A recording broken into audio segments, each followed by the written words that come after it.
Welcome to Positively Sparta. We're in front of Town Hall in the beautiful town of Sparta, New Jersey. And welcome to Positively Sparta, ladies and gentlemen. This is the May-June edition of Positively Sparta. Recently they held a ceremony here, and the council was here, the mayor was here.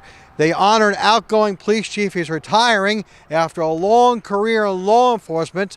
Ernie Riegstedt is retiring as a Sparta police chief. And here's a ceremony. On that night, it was a great night. They had great things to say about Ernie Riegstedt, the outgoing police chief. Graduated from Sparta High School in 1979, then later got his Master's of Arts degree from Seton Hall. He did graduate first in his class at the Morris County Police Academy in 1988. He's been chief here since 2003. A lot of things I'm sure most of you know and have come to learn about him over the years. Chief Ernie, in my time working with him here, and the men in the department, his staff, outstanding professionalism, character, quality and service, and things that Ernie liked to talk about, he and I all the time, were service is our product here in Sparta. And I think no one exemplifies that more than Chief Ernie and the Sparta Police Department. So we're very fortunate here to have them in this community. As good an officer and chief as I think Ernie has been through my time here, I think he's a better man, and I think that speaks to volumes for those of you who know him. Ernie's left a lasting legacy here in Sparta Township, one that I think he can be extremely proud of, as can all of you. And my only regret is I didn't get to have a longer tenure of service with Ernie. So, on behalf of the council and all the administration and everybody around in this building, we all want to say thank you, and I hope you're still around, because besides being the chief, you're a good friend. Thank you.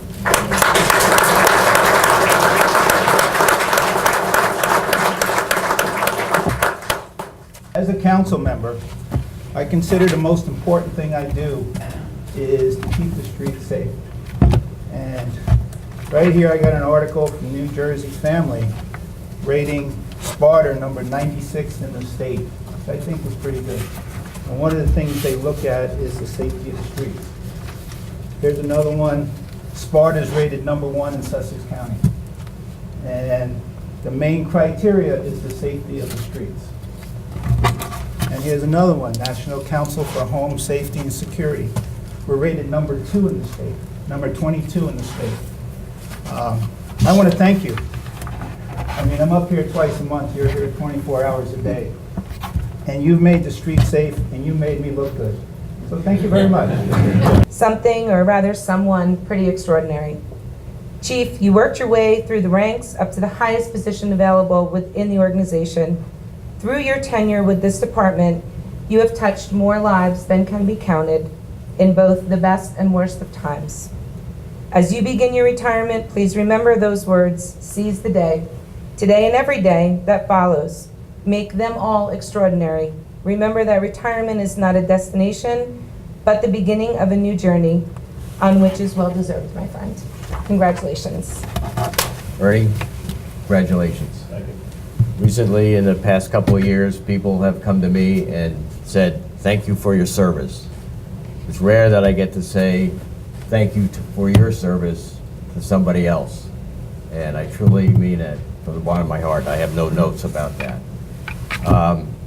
Ernie and I perhaps never saw eye to eye on policy, but that's not to take away from his dedication.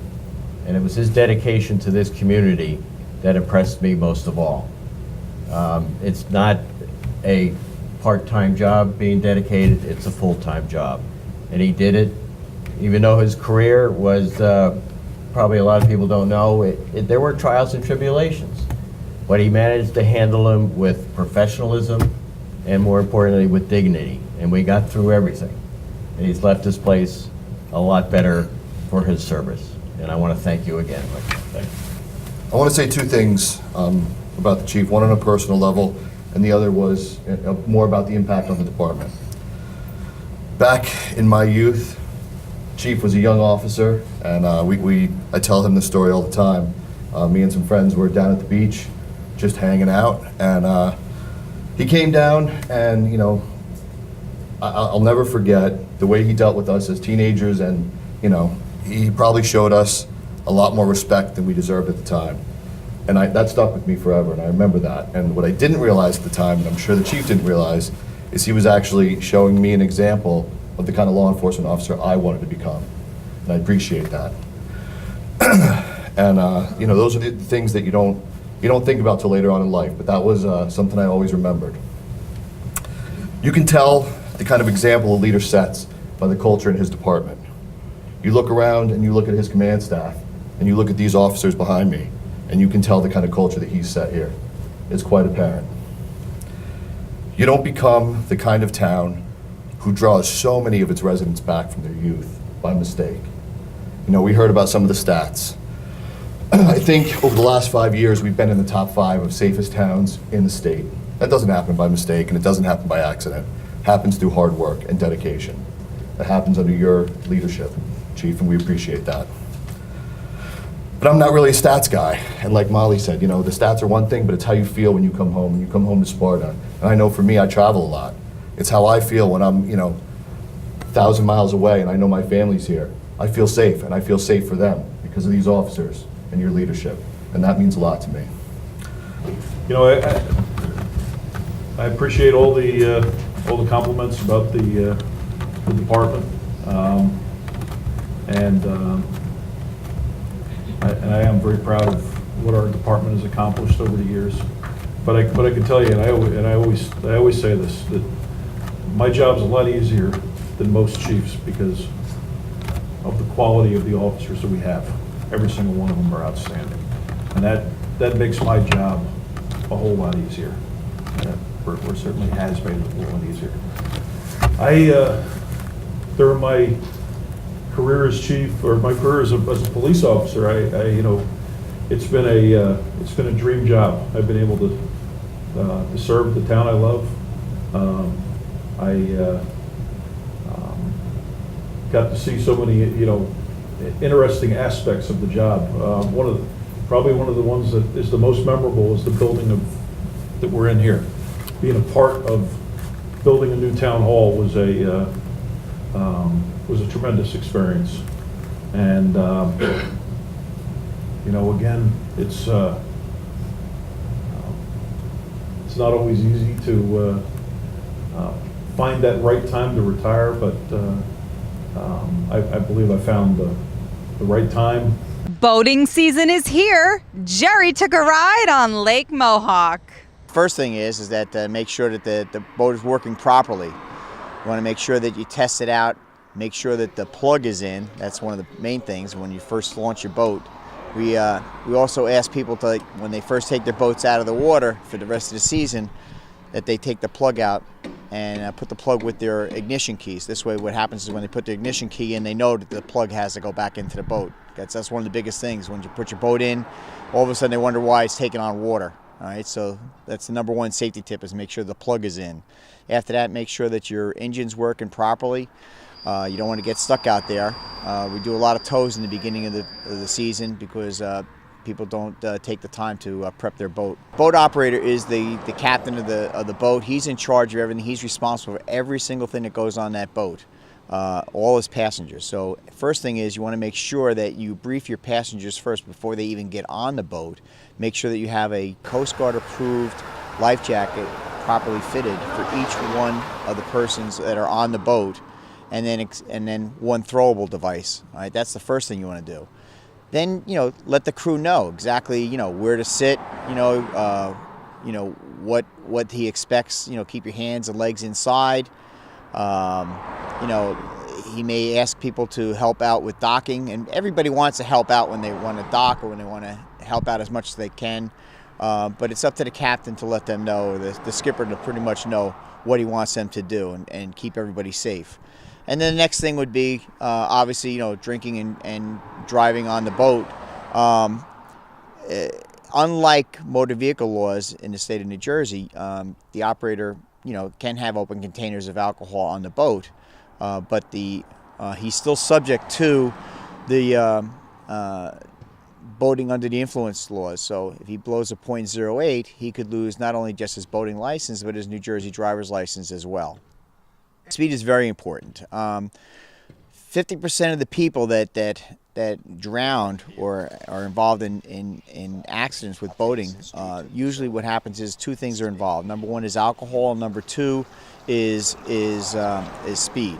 All right, and most of them are not even wearing life jackets at the time. But as far as speed goes, you have to be able to. On our lake here, the speed limit is 35 miles an hour. You go down to down the shore, there's no speed limits down there. But in most of the lakes up here, we do have speed limits. Lake Millhook I think is unique is because of the people that we have up here. We have over 2,700 families that live up here on the lake. We have 13 beaches. We have the 3 lakes, and we're a big water skiing lake and tubing lake. Everybody's friendly. Everybody pretty much knows everybody else, and everybody pretty much watches out for everybody. Folks, it's mild now, it's beautiful. Summer's just around the corner, spring is beautiful. Some rainy days, but the temperature is great around the Sparta area. Just a few months ago, it was a cold day in March, and the Sparta Elks held their polar plunge, happening to be one of the coldest days of the winter, and they raised money for their camp for special needs kids, and I was there to cover that event. Well, it's our 6th annual. A couple of years back, Anthony Alfonso, one of our members, who is now the state chairman for the Special Children of the Elks in the state of New Jersey, came up with this idea. We had participated in one in South Jersey in the ocean, but we figured we'd try it here at the lake, and he got some volunteers. The first year, of course, we had to cut through the ice, and a couple of years after that, we had to cut through 16 inches of ice, which is a pretty big undertaking. But this year, we're lucky we have no ice. Temperatures are a little low, but it's a great cause. It's to raise funds to send children to Elks Camp Moore. All over, they're all over the state. Elks Lodges raise money to send children. We send over 600 children a year, and it's a great cause. There's no cost to the families. Each child goes for a week, one-on-one with counselors. They have a great time. New addition just this year, which was proposed by our state chairman Anthony and built by a few of us in the lodge here and some other members in the state. And also the rest of the state contributed a new spray park that's going to be opening up in this spring for the campers when they get there. So it's going to be a nice shock for them. They already have a pool that they can go into, but this spray park is going to be something really special. So we're looking forward to it. It is cold. It's one of the coldest years. I don't know why, because it's not frozen, but the wind right now is really cold. And what was your first, how'd you feel when you first hit the water? Numbness in my toes already, like immediately, but it's worth it for everything that Elks does for Camp Moore and Top Soccer. It's really a special day, and they deserve it, and the kids deserve it. It's something little that I can do for them. They suffer their whole life. Well, on this show, we always like to present some school stories, and the Sparta Middle School recently held the play called The Little Prince, and I got the chance to cover that event. I just really love theater, and I thought it would be fun, and I just moved here from Florida, and I thought it would be a good way to make friends who share the same interests and passions as me. It helped me make friends and stuff like that, and people who like theater as well, and it's a good thing to talk about with people also. I play the Rose, and I showed up on the Little Prince's planet one day, and he had never seen a rose before. And the rose is a beautiful flower, and it's someone to talk to, but she gets a little attention crazy. She wants a lot of attention from him, and she gets upset when he tends to his chores and doesn't pay attention to her. So the Little Prince has to leave and go find people to talk to other than her and find some answers. I've been doing theater for a long time, and I think it's a really great way to make friends because you really don't know everyone in your school, and you'd be surprised about who they are and what you can learn from them. I've been a very awkward person around people, and theater has really boosted my self-confidence. I play the aviator, and basically he just crashes his plane into the African desert. And he's usually a very masculine person in my perspective, but I think that once he meets the Little Prince, he softens up a little bit. I got the opportunity from Mr. Gregory from the middle school to direct the play. I immediately jumped on it. It was something where I went to Sparta Middle School, I went to Sparta High School, so I went through the educational system here. And for me, it's important to give back to the community. So I decided to get my substitute certificate, and in between gigs to make sure that when I had the opportunity to be in the schools and to help out, I think it's important to cultivate the youth. And I think a great way to do that is through theater. Theater in its purest form is ultimately just storytelling, and it's been around for hundreds of years, maybe even thousands, if you go back far enough. And what theater can do for children or people in general is help to express the things that they have a hard time talking about. Ultimately, theater is a way to address certain issues, but keeping it at a distance, giving people a different perspective. And I believe that using theater, especially for children, can help them with public speaking and making friends. So I think that's why theater should be a strong presence in a child's life. So the play tonight is The Little Prince. It's adapted from the book by Antoine de Saint-Exupéry, and it really deals with imagination, about what it means to be a kid again. An aviator crashes his plane in the African desert, and he meets this little prince, and although he has to fix his plane and deal with important things and adult things, the little prince unlocks in him something that he might have forgotten, which is what it is to be a kid again. So when audiences decide to go on this little adventure with us, we hope that they can remember what it is to be a kid again and to use their imagination. I started here as a counselor, guidance counselor at Sparta High School, then became the student assistance coordinator. So my whole job was to help students through high school. With another guidance counselor 3 years ago, I developed the idea of bringing a therapy dog program to Sparta High School to help out the students. And we worked on it, we researched it, we got it passed through the Board of Ed. I found out that French Bulldogs, a breed I had always wanted, were perfect for therapy dogs. They are almost 100% hypoallergenic for dander and saliva. They're a great size. They want to sit in your lap. They want to cuddle with you. They don't really want to do too much else. We found a breeder in Pottstown, Pennsylvania. I was fortunate enough that they had one available within a 6-month time period. I went and picked Frank up, and we really started him here right away. Took him through a lot of obedience training, therapy dog training, one-on-one with a trainer, bringing him to the school periodically so that we would be used to the students. So Frank was here for 2 full years as a therapy dog with me every day. And then the breeder got in touch with us, saying that they were so thrilled with what we were doing with Frank. Did we want another one? I really didn't anticipate getting another one. They sent me a picture of Stanley. I couldn't resist. So Stanley came, and I introduced something called the Puppy Project. So the Puppy Project is that the students actually help us train the therapy dog. What happened, unfortunately, was the night of April 3rd, last Monday night, the dogs got out of our yard. And although I was outside looking for them, went back inside and realized that there was a call on my phone, and they had somehow gotten out of the yard and were down and had gone across the road. That's sort of an amazing story in itself, that there were 2 women who had just come from a place called Annie Merge, which is an animal emergency vet. They had just picked up their dog. They saw my 2 dogs running by the side of the road. They pulled over. They were backing up. The 2 dogs veered into the road and were both struck by a car. The car kept going. They got both dogs out of the road. Frank was killed instantly. Stanley was very, very badly hurt.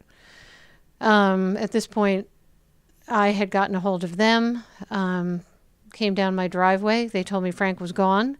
I actually couldn't make it across the street. they came and got me and brought me over there.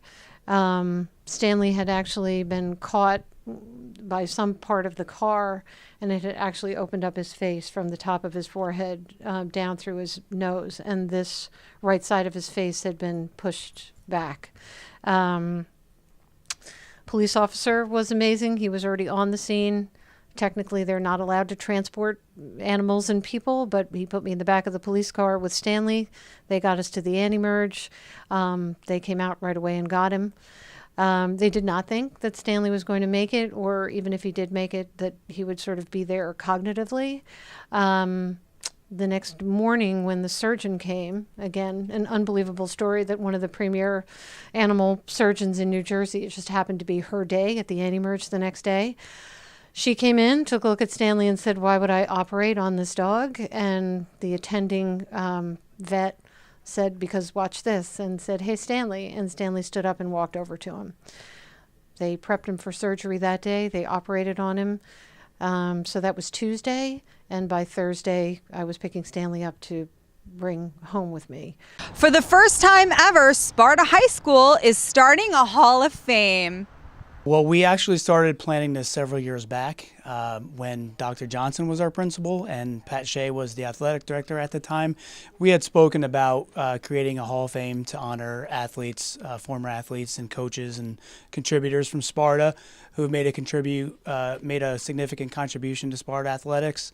And we actually were able to put it into our 3-year vision. So that was about 3 years ago. And so at this point now, we're on the 3rd year of that vision and finally have a chance to see the Hall of Fame come to fruition.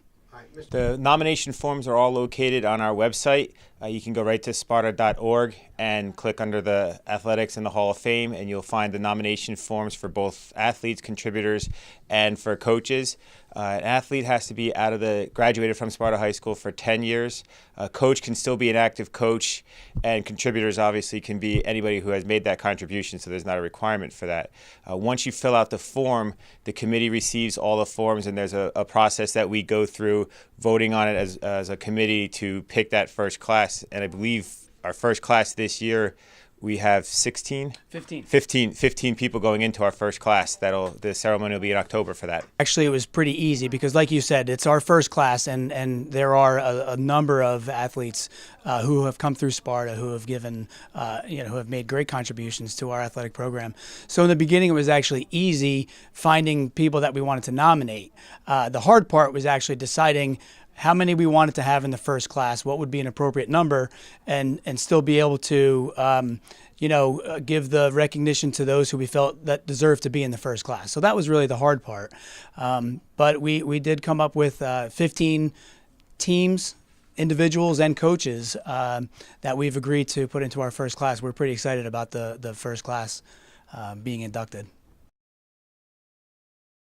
Coming to you from Main Street in Sparta, recently the town made a proclamation proclaiming April be Organ Donor Month. We've got the story. So April is a national initiative known as Donate Life Month.